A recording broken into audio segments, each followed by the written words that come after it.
Ketiga orang dengan fisik paripurna itu masih menunggu perkembangan Nina dan Jaehyun melirik ke arah Savitri yang tampak cemas. Jaehyun menoleh ke arah Abian. Yes. Bagaimana kamu tahu soal Duncan Blair? Aku pernah menemani apa bertemu dengan Joshua Akandra dan Duncan Blair. Dan Duncan bersama kepala IT-nya, Brian Smith. Meskipun nama belakang, Smith, itu pasaran tapi karena kamu diperkenalkan oleh Savitri ya sebagai sepupu kamu, berarti kamu ada hubungan dengan Duncan.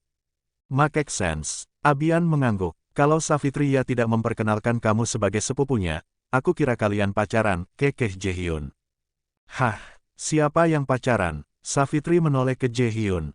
Buat orang yang tidak tahu kan bisa menduga demikian, cengir pria Korea itu. Ngomong-ngomong kita nungguin apa nih? Muridku sadar, dia baru saja lolos dari maut, jawab Savitri. Memangnya kenapa? Bunuh diri. Jaehyun menatap guru cantik yang masih memakai gaun pesta. Iya, dia hamil sama rekan guruku. Padahal guru itu sudah menikah dan punya anak. Cowok brengsek benar tuh bajigur. Umpat Savitri. Lalu, kondisi muridmu, janinnya gugur, dia selamat. Aku penasaran apa yang membuat dia nekat seperti itu. Geram Savitri. Guru yang menghamilinya gimana? Tanya Jaehyun. Dipecatlah. Efektif bulan depan aku dengar sudah tidak ada pekerjaan di sekolahku dan menunggu SK pemecatan turun. Abian memeluk adiknya. Mumpung aku di sini, mau nggak kita cari triggernya? Mas, kita nggak ikutan gani kan? Savitri memicingkan matanya. Tapi aku kemarin juga jadi detektif barengan Sabrina. Kamu ngapain? Tanya Jaehyun. Jadi detektif Conan. Cengir Savitri. Jangan bilang kamu menstalking rekan gurumu itu. Abian menatap horor ke Savitri yang hanya tersenyum manis. Astaga, Savitri, aku bantu cariin bukan berarti kamu mengangkat dirimu jadi detektif partikelir. Lamas Abian malah ngajak jadi detektif. Jaehyun tersenyum mendengar keributan keduanya. Apakah kalian seperti ini jika bertemu? Lebih parah, ucap keduanya bersamaan. Bu Savitri, panggil Pak Santo. Enji Pak. Savitri pun bangun menghampiri ayah yang sedang kebingungan itu.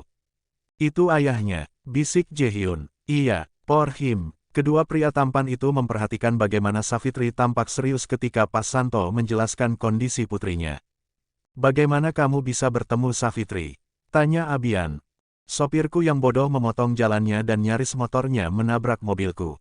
Yang mana, Saki atau Papa? Kekeh Abian. Hah, Papa. Jaehyun menatap Abian bingung.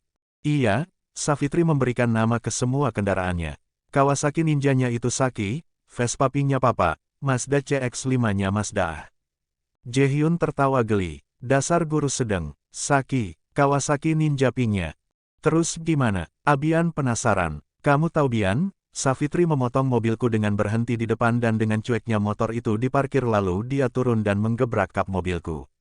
Astaga aku baru kali itu diomeli oleh cewek tanpa rem. Bahasa kacau balau dan dengan cueknya dia bilang mau beli mobilku. Abian terbahak, dia mah cewek paling rusuh di keluarga kami. Kalau ngomong nggak ada filter, seenaknya dan jangan kaget kalau muncul kata-kata ajaib dari mulutnya. Apa dia sudah punya pacar? Jaehyun menatap Abian. Savitri, belum, katanya belum mendapatkan pria yang membagongkan, potong Jaehyun sambil tersenyum. Terkadang aku bingung yang seperti apa sih maunya Savitri yaitu. Tidak usah kamu yang notabene baru bertemu sebentar, kami saja yang saudaranya juga bingung. Savitri sudah selesai berbicara dengan Pak Santo dan menghampiri dua cogan yang asyik gibah gadis cantik itu. Hidungku kenapa gater terus dari tadi sampai mau bersin. Kalian gibahin aku ya, pendelik Savitri sambil berkacak pinggang. Memang kita gibahin kamu, soalnya topik paling enak, kekeh Abian. Opa, kamu nggak pulang, Savitri menatap Jaehyun. Aku kan lagi nganggur jadi nikmati harilah bersama kamu dan Abian. Jaehyun menatap jahil ke Savitri. Lagian kapan lagi aku dapat info soal kamu kalau bukan dari kakakmu? Mas Abian cerita apa aja? Savitri pun manyun. Cerita Saki dan Papa sama Mas Da. Oh, sama kamu marahin Jaehyun di tengah jalan. Oh, aduh itu kan peristiwa yang nggak malu-maluin. Protes Savitri. Malu-maluin, Sav. Ralat Abian. Ayahnya murid kamu ngomong apa saja. Jaehyun berusaha kembali ke topik. Nina ingin bertemu denganku. Sekarang, tanya Abian. Savitri mengangguk. Aku ke dalam dulu ya. Kalian lanjutkan gibahnya. Safitri pun berjalan menuju ruang rawat Nina. Maaf Bu Safitri, tadi Kokoh itu siapa? Tanya Pak Santo penasaran. Kokoh, Safitri menatap bingung. Tadi orang Chinese kan? Oh bukan Pak, Merkim orang Korea. Dia kenalan saya dan kakak sepupu saya tadi. Dengar Mas Abian ke Solo, jadi ingin ketemu. Oh, kirain dia orang Chinese. Apa dia kekasih Bu Safitri? Pak Santo, Safitri mengucapkan penuh penekanan. Ya Bu Safitri, don't be so kepo. Pak Santo pun terdiam dan keduanya tiba di ruang rawat Nina. Tampak gadis itu masih lemah namun tersenyum saat melihat guru bimbingan konselingnya datang. Bu Safitri, Nina berusaha bangun tapi langsung dicegah Safitri. Eits, ojo tangisek, jangan bangun dulu.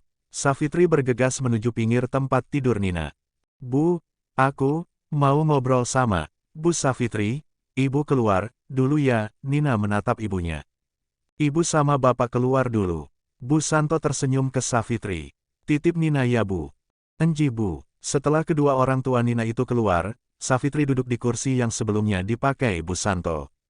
Kowe kie kepribento, kamu itu gimana sih kok ya nekat banget. Untung iso selamat nyawa munduk. Ucap Safitri lembut sambil mengusap rambut Nina. Saya, hilaf Bu, takkan diani yanduk, kowe wis dosa bersinah.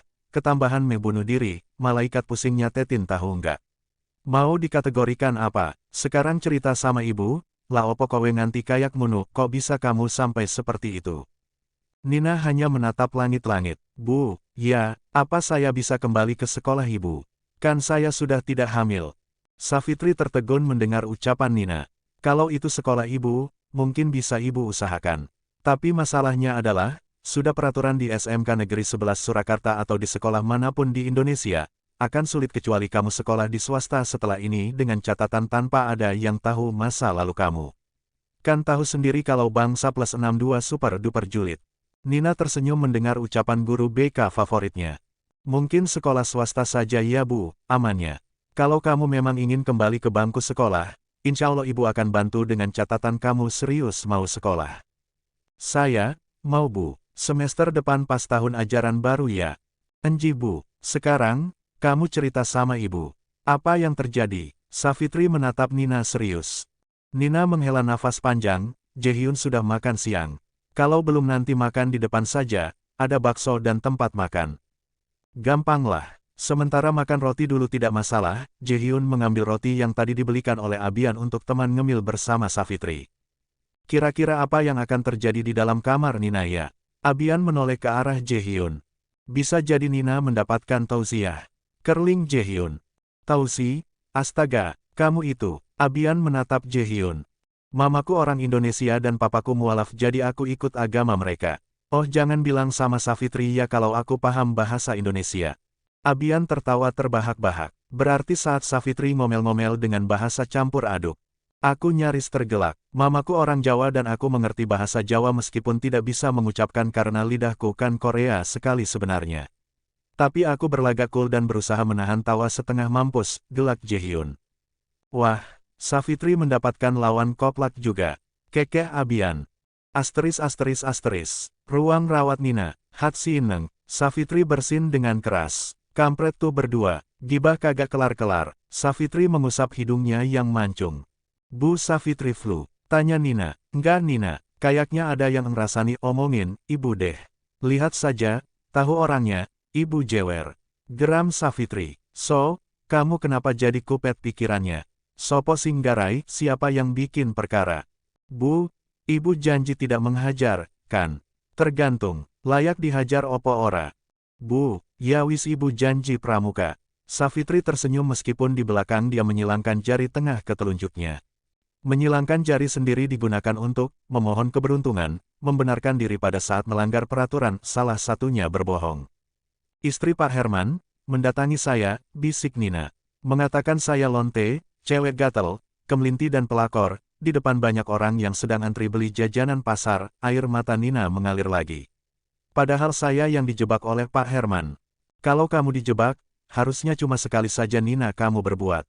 Tapi ibu melihat kamu masuk hotel dekat terminal dengan Pak Herman. Itu namanya tuman, ketagihan, kebiasaan tergantung konteks. Apa itu nggak bikin ambigu?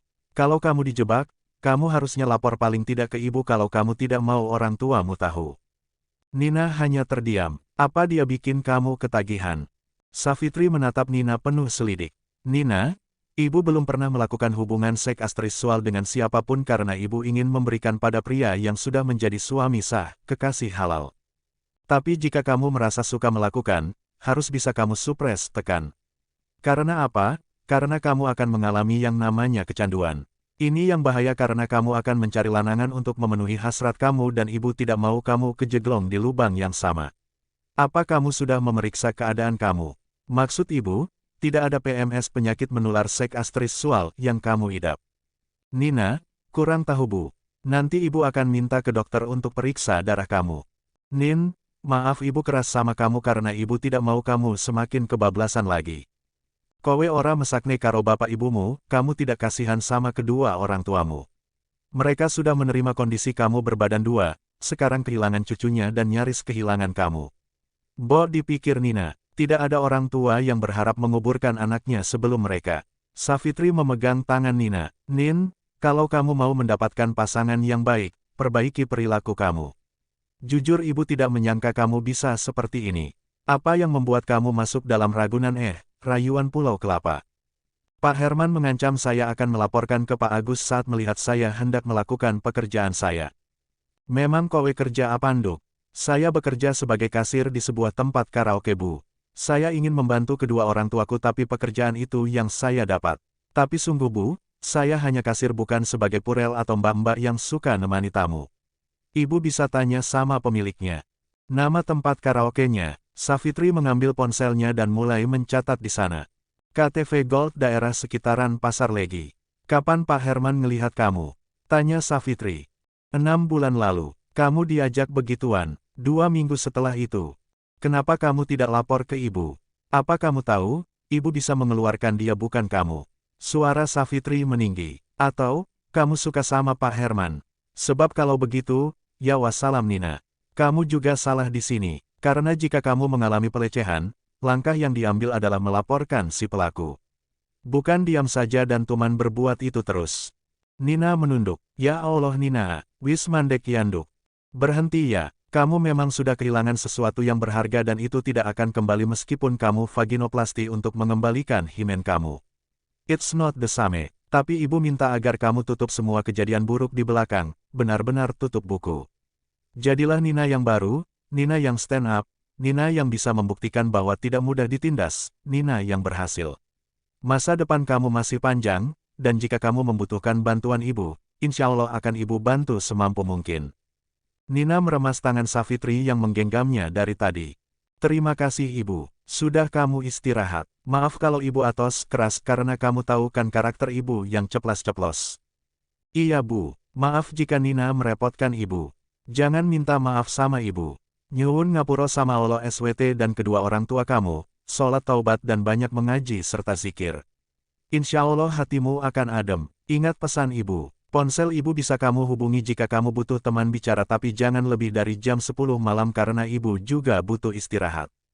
Asteris. Savitri keluar dari kamar rawat Nina dan tampak kedua orang tuanya menghampiri guru cantik itu.